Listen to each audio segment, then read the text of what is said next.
Monitoring energy data is an essential part of the path towards climate-neutral Alps. In our project Cervino, we are going to develop a platform which is going to show, visualize, and demonstrate the progress and the procedure of the energy transition in the Alps. In order to collect this data, we came up with a platform, and this platform was developed by the experts of EURAC, our project partners in Bolzano. Today, we're going to take a look at the platform and talk to two experts from the Institute for Renewable Energy and Urban Regional Energy Systems Research Group. And I welcome Valentina and Aaron from Bolzano. Hello, Valentina. Hello, Aaron. Hello, good morning.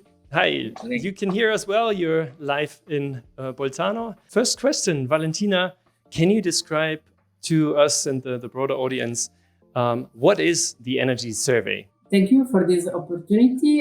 So the energy survey basically is a collection of regional and national energy data. The first edition was promoted by the Action Group 9 of EUSALP. EUSALP is the European strategy for the Alpine macro region. And the Action Group 9 is really about energy. So its mission is to make the EUSALP territory a model for energy efficiency and renewable energy. So this action group of EUSALP promoted the first energy survey to collect energy data and aggregate them to the macro-regional level. And this was the first attempt to have a clear idea, a clear overview of the EUSALP energy situation, both on the consumption and the production side. So, this first edition was promoted in 2017 and then was updated in 2019, mainly because in the end, reliable energy data are the basis for decision makers and policy makers to define, implement, and monitor the effectiveness of their energy policies and energy strategies. So we already have the surveys from 2017 and 2019, which include very valuable data. Now, when you look at improving or creating a new platform for the survey, you had the best insight. And you also looked at what could be the shortcomings in the past. So if we look at the surveys in the past, what did you find out? Mainly, the shortcoming that we found was this data availability and also participation at the surveys changed a lot from country to country. And this is also due to the fact that we have different territorial levels that are taking part.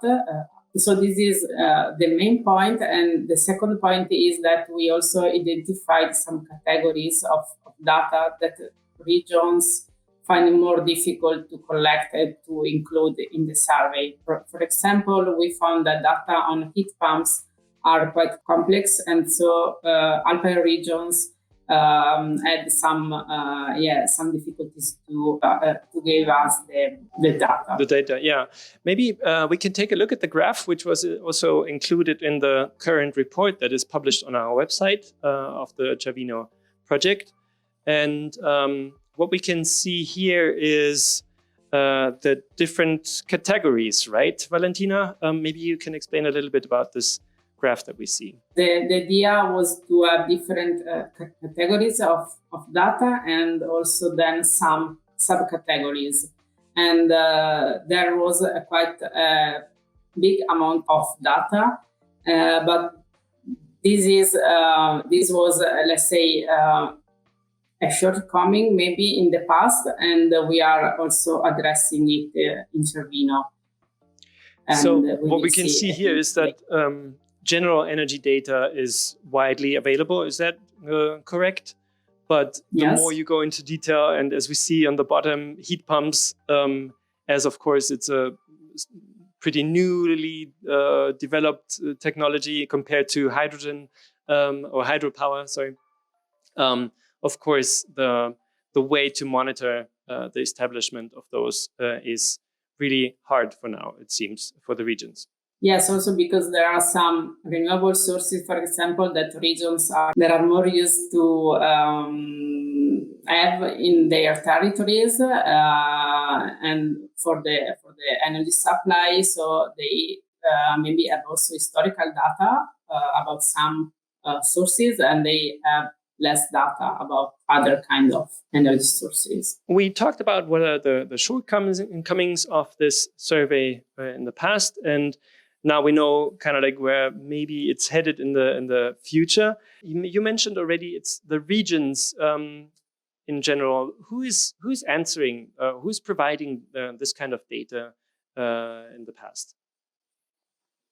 Yeah, it also varies from country to country, but in general, we have mainly regional energy agencies that are more or less linked with regional administrations. They can be more public bodies or private or a mix. Then we also have, for example, environmental ministries or regional offices that are in charge of energy planning activities.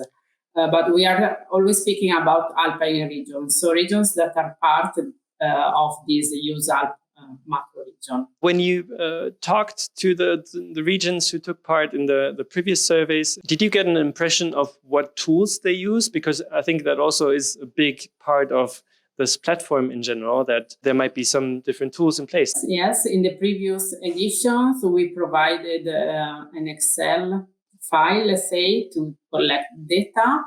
And then in the second edition, we had an online tool, but we also found some issues with this. And we know that in general, regions use Excel files to collect this kind of data. We also know that some of them have internal database or internal platform to collect this data. In Cervino, we would like to understand clearly also this point. We are addressing this issue, but what we can say in general is that usually data are not really shared among regions, even regions within the same country. So this is also something that Cervino would like to improve. So we talked about the survey in the past. Maybe let's take a look at the survey now. And Aaron, you were the expert on sculpting, creating, developing this new platform. Can you mention just a few aspects? What is actually new? What are the major improvements to the previous surveys? First of all, thank you for the opportunity to be here. About the platform that we are currently developing as a whole, let's say, we as EURAC, we developed a web-based platform in which the users that are going to provide the data for each region can provide this data and also update it in an easy way, let's say. Of course, this is the gathering of this data will be just the first part of the whole platform, because then this data will be used to be visualized. So we have also a new structure in this new survey, which is kind of like a two-step approach, if I'm not mistaken. But maybe you can talk about this a little bit. So the first part, as I was saying before, we are right now collecting data through this data platform that we developed. Let's say that some of the improvements that we try to develop in order to get data in an easier way so the regions can use it as easy as possible, we divided the content of the platform in a way that now we have two different types of indicators. So we will have the core data and the additional data. This we decided to go into that direction because we saw, as Valentina said before, that there were some categories that were not filled completely or the data was missing. So the idea here is that we have the core data. That means that these are these indicators in which they are like essential in order to have an overview of the regions in the Alpine space. And then we also have this additional data that can complement the core data. You were talking so much about this new platform. Let's maybe take a look at it. So yeah, this is the main view of the platform in which users can introduce. First of all, they can select any of the categories that are present in the platform, and then it's possible to visualize the indicators that are part of this category. For each of these indicators, it's possible to introduce or insert different values, such as the value, of course, the unit of measurement associated to that indicator, also a data quality that will give more information about the indicator. So that means that we have primary data quality. That means that it's an accurate value instead of a measured one. And the secondary, that means that it's more about a calculator, an estimated value based on the national one. We also have the possibility to get more information about the data source. And of course, as we saw before, that in some cases the indicator is not available or is not present for that region, the users can also disable that indicator. So I also mentioned before that we divided the indicators as core data and additional ones. So here we can see an indicator that is divided into core data. That means the total of the gross consumption from renewables, for instance.